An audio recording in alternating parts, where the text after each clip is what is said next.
بسم اللہ الرحمن الرحیم۔ السلام علیکم پیارے بچوں، آج ہم اردو سبق 18 ایک قدیم شہر کی باقی کی تمام سرگرمیاں کریں گے۔ جی پیارے بچوں، تو ہم اس کی مشق میں دیکھیں نئے الفاظ، دیے ہوئے الفاظ کے معنی سمجھیں۔ سب سے پہلے الفاظ دیکھیں، پہلا لفظ ہے مماثلت، ملتا جلتا ہونا، پرستش، عبادت، پوجا، زوال، تباہی، آشنا، دوست، باخبر، متبرک، برکت والا، معقول، مناسب، پیچیدہ، مشکل، عمدہ، اچھا، خوب۔ اگلی سرگرمی دیکھیں، آپ نے کیا سمجھا؟ سبق کے مطابق درست الفاظ لکھ کر خالی جگہ پر کریں۔ تو آپ نے اسی طرح اسٹیٹمنٹس کو اچھے سے پڑھنا ہے، جیسے کہ پہلے دیکھیں، ہڑپا اور موہنجودڑو وادی ڈیش کی تہذیب کا حصہ تھے، سندھ۔ تو اس طرح آپ نے تمام خالی جگہ کو پڑھ کے فل کرنا ہے۔ اگلی سرگرمی دیکھیں، سبق کے مطابق درست بیانات کے سامنے ٹک اور غلط بیانات کے سامنے کراس کا نشان لگائیں۔ سب سے پہلے دیکھیں، ہڑپا سے ملنے والے اوزار چاندی سے بنائے جاتے تھے، کراس، کیونکہ ہم نے کتاب پڑھائی میں دیکھا وہ کانسی کے بنائے جاتے تھے۔ تو اسی طرح پیارے بچوں، آپ نے تمام سٹیٹمنٹس کو پڑھ کے ان کے آگے غلط اور درست کا نشان لگانا ہے۔ جی پیارے بچوں، تو اگلی سرگرمی دیکھیں، لفظوں کا کھیل، دیے ہوئے الفاظ کے معنی لغت میں سے تلاش کریں اور انہیں الف بائے ترتیب سے لکھیں۔ تو الف بائے ترتیب میں آپ کو پتہ ہے کہ ہم حروف تہجی الف سے پڑھتے ہوئے شروع کرتے ہیں، اور ان کو آپ نے ترتیب سے ان الفاظ قیمتی، جدید، حکمران، تحقیق، باسی، مشتمل، تو ان کو آپ نے ترتیب سے لکھنا ہے اپنی کاپی پر، اور ساتھ میں ان کے لغت سے معنی تلاش کر کے لکھنے ہیں۔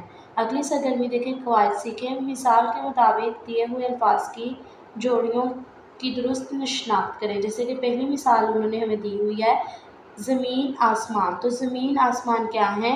متضاد ہے، ٹھیک ہے، کہ یہ ایک دوسرے سے ملتے جلتے نہیں ہیں، متضاد الفاظ ہیں۔ اگلا دیکھیں، دوست، رفیق، ان دونوں کا ایک ہی مطلب ہوتا ہے، تو یہ کیا ہے؟ مترادف۔ جن کا ایک ہی معنی ہو وہ مترادف الفاظ ہوتے ہیں، اور جو کہ ایک دوسرے کے الٹ ہوں وہ متضاد ہوتے ہیں۔ تو آپ نے ان جوڑیوں کی شناخت کرتے ہوئے آگے جو ہے وہ ٹک لگانا ہے۔ جی پیارے بچوں، اگلی سرگرمی دیکھیں، دیے ہوئے غلط جملوں کو درست کر کے دوبارہ لکھیں۔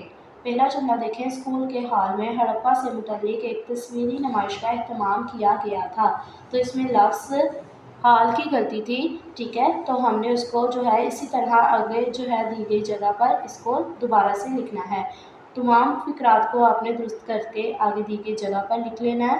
پڑھیں، دی ہوئی عبارت درست لفظ اور روانی سے پڑھیں اور نیچے دیے ہوئے سوالوں کے زبانی جواب دیں۔ آپ نے یہ تمام عبارت جو ہے وہ ساری کو اچھے سے پڑھ لینا ہے۔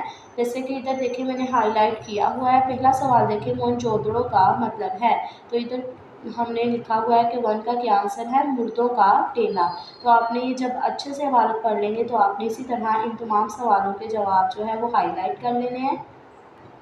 جی پیارے بچوں، کچھ نیا لکھے میں دیکھیں، دیے ہوئے محاورات کو اپنے جملوں میں استعمال کر سکیں۔ محاورہ ہم نے پیچھے سبق میں اس کی تعریف دیکھی تھی کہ ایسے الفاظ جو کہ اپنے حقیقی معنوں کی بجائے مجازی معنوں میں استعمال ہوں اسے محاورہ کہتے ہیں۔ ادھر ہمیں انہوں نے 6 محاورات دیے ہوئے ہیں، ہم نے نیچے دی گئی جگہ پر ان محاورات کو جملوں میں استعمال کر کے لکھنا ہے۔ جی پیارے بچوں، تو سرگرمی نمبر 11 آپ کا ہوم ٹاسک ہے۔ اس میں دیکھیں، اپنے صوبے کے کسی ایک تاریخی مقام کے بارے میں مختصر مضمون لکھیں جس میں کم از کم 2 محاورے بھی شامل ہوں۔ جی پیارے بچوں، اب آپ نے اس سبق کی تمام سرگرمیاں اچھی لکھائی میں اپنی کتاب پر حل کرنی ہیں اور ان کو یاد کر کے اپنی رف کاپی پر پریکٹس کرنی ہے۔ اوکے، اپنا خیال رکھیے گا، اللہ حافظ۔